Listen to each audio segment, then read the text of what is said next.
I swear I didn't forget about this series. It has been about 3 months since the last M&R news, and I'm glad you guys are back watching again.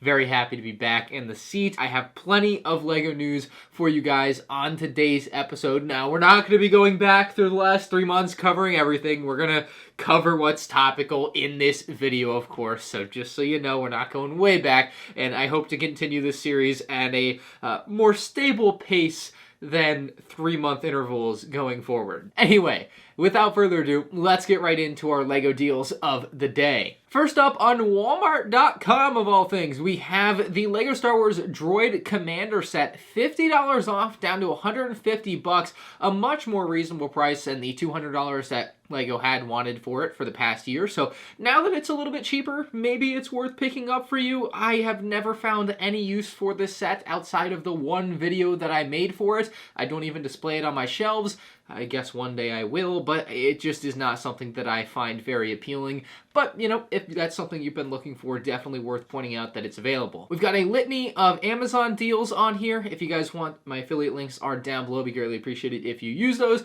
We have the Empire Strikes Back Action Battle Hoth Generator for $23. The Watchpoint Gibraltar Overwatch set at 18% off, down to $73.75. Quite an odd price point. We have the Death Star Cannon from last year's Force Friday wave at $4 off. That's 20% off. Not too bad there for $16. Well, it was in stock, but not anymore. I guess that one sold out. It was like $15 off the retail price, and for a set that had been hard to get for the last few months, the Rise of Skywalker Millennium Falcon, like I said, was available for like $145 on Amazon. I thought that was going to be a real good one for a lot of people that maybe have had a hard time finding this over the last few months, but it looks like it sold out really quick. And then finally, though, the Anakin versus Obi-Wan Duel on Mustafar set at $16. Again, that's 20% off. And this one especially is going to be really cool because it gives you the opportunity to get 2 LEGO Star Wars Summer 2020 minifigures early. Anyway, let's get into the news. Our first and maybe most important story of the day is that a few days ago, some LEGO Star Wars Summer 2020 sets were found early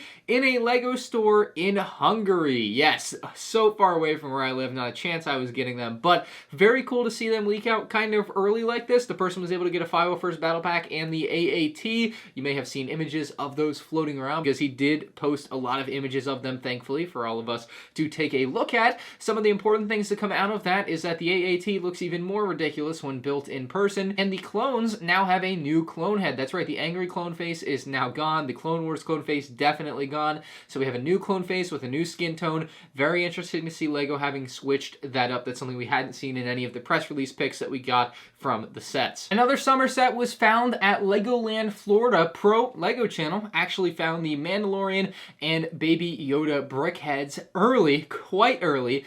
We do know that they are coming out August 1st everywhere, according to Lego.com. So if you're watching this video in the first few hours of upload, I'm actually driving to Legoland Florida right now to go ahead and pick up that Brickheads set. Over in Germany, the LEGO Star Wars brick sketches have been spotted a couple weeks early as well. Those are slated to release everywhere on July 15th. As far as release dates for the LEGO Star Wars summer sets go, for the United States, and that's what I think most people who watch my videos care about, although there are quite a few international viewers, but if you're in the US, you're probably wondering when the summer sets are coming out, and I'm going to give you the latest info on that. So for most of the sets, Lego.com still says September 1st. For the 501st Battle Pack and the Razor Crest, it says coming soon, and for the Mandalorian Child Brickheads, it says August 1st, and then of course the Brick Sketches is July 15th. Now, the biggest takeaway out of this, I would say, is that the Razor Crest and 501st Battle Pack both say coming soon instead of September 1st. The Razor Crest especially because it used to say September 1st, and this makes me think that LEGO may be releasing these sets as soon as they possibly can. So as soon as they have them produced and shipped out, they will be released and put on store shelves. I've been kind of hearing things, and that seems like it may be the case. September 1st for a lot of those other sets seems like it would be a worst case scenario for the release date of those sets as far as the summer sets for LEGO Star Wars in America/Canada goes. Just thought I'd update you on that because I've been getting a ton of questions, and that is all the information I know. If I do know more, I will share it. We had the LEGO Ideas results come in, and there was some disappointment for Bionicle fans because the 20th anniversary Bionicle project did not make its way through. However, the Home Alone McAllister's house did, which is definitely one that I think is going to be a hit product for a lot of people of all ages. We also have the LEGO Typewriter, which is definitely a puzzling one. I think this one has drawn the most questions from a lot of people wondering what this final product will actually do that will make you want to buy it.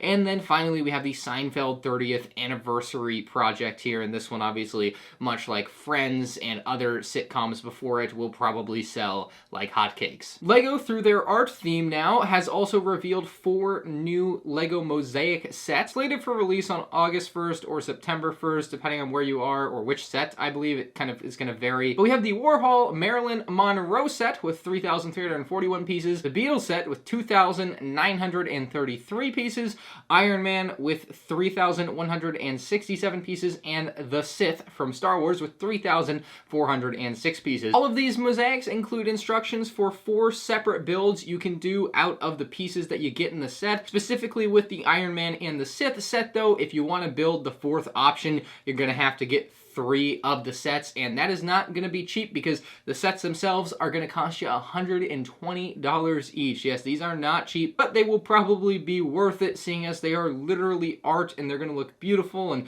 all that jazz. So you can let me know what you think about these in the comments below, but it is definitely a very interesting thing to see LEGO going out and doing in the space, but obviously given their recent history, not too surprising because they are going more for that adult market, which I can say I like. There has been an image of the Iron Man Armory revealed. Obviously, this will go well with the set we got last year. This is going to probably be a $30 set and includes 5 minifigures with Tony Stark, Iron Man, a prototype Iron Man, and 2 AIM agents. The AIM agents I'm not really a fan of. I already got 2 in the Avengers Tower. I don't need or really want more, but I guess for people that don't want to spend the 90 bucks, the $30 set with a couple of AIM agents won't be too bad. The Hot Rod's a pretty nice build in the set, but ultimately I wouldn't be surprised if I personally pass on this one. We had a few LEGO Summer Technic sets revealed recently as well. First up, the LEGO Cement Mixer Truck is beautiful looking. I love this one a lot. I'm very tempted to buy it, but God knows I don't have space for something like this. We also have the Bell Boeing V-22 Osprey. This is a licensed product too here with the Boeing license and the Bell license there. Very interesting build, and it's something kind of interesting to see LEGO do because this is, to me, obviously a military vehicle, obviously outfitted for something else in this case, but the Osprey to me will always be like a kill streak from Modern Warfare 3, and nothing's taken away from that. So very cool build to see come to life in Technic. Very glad LEGO went ahead and did this, and there are some motors, I believe, in the set to maybe make those propellers and whatnot spin. And then finally, we have the 6x6 Volvo articulated hauler with the Technic Control Plus, which is going to be something you can drive around using your phone and Bluetooth and whatnot, and it's going to be a pretty big boy, but it should be a very cool one for the LEGO Technic fans out there. Glad to see LEGO still doing great work with the Technic line.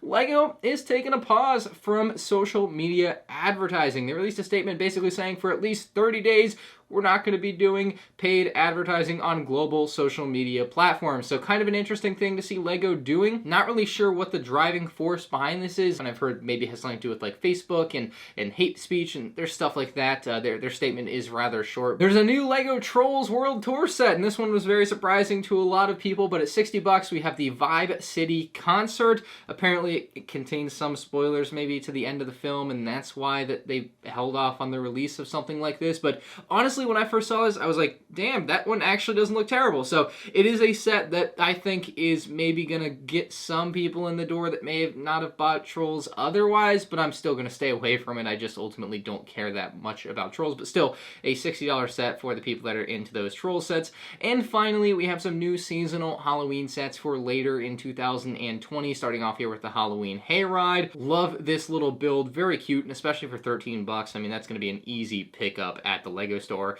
Then we also have the pumpkin and bat duo, which look like Christmas ornaments, so I guess you're going to be hanging these from somewhere in your house to help decorate for Halloween. A couple more things here. We have the Crocodile Train and Mickey Mouse and Minnie Mouse sets now available on LEGO.com. It is worth noting, however, that at least in the US, the Mickey and Minnie set is a pre-order and the Crocodile Locomotive is a back order now. Will ship in 60 days. So that thing sold out rather quickly. They probably just didn't have a ton produced. And the last bit of news from the LEGO.com world is that the LEGO Star Wars direct-to-consumer sets, i.e. the UCS Millennium Falcon, Star Destroyer, the Tantive 4, are taking back orders now. So if you've been waiting to buy those, they've been sold out for months now. If you've been waiting to buy those, they're taking back orders, so you can go ahead and put your money out there, and then they will ship them to you as soon as they are ready to ship. So that is all for MandR news here today on July 2nd. If you guys did enjoy it, your like would be greatly appreciated. Some support with the series back would be awesome. Very happy to be back in the news desk. If you guys have anything to say, leave it in the comment section below, of course, and I will see you on the next one. As always, peace out.